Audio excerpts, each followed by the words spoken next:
Current situation, today is the first day of fall, so why not make a nice hearty soup? Very rainy day today since morning, a lot of rain. Anyway, it's a split pea based soup, which is like lentils.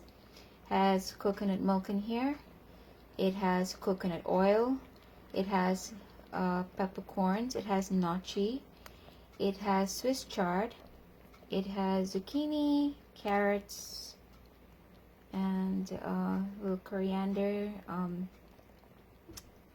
peppers, so turmeric, and it's supposed to be really comforting and healthy, especially if your kids are kind of like sick.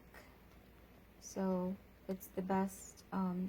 Also arugula, zucchini, and just stuff that is very, and I had to put some like gnocchi instead of noodles. I put some potato gnocchi in here, so make it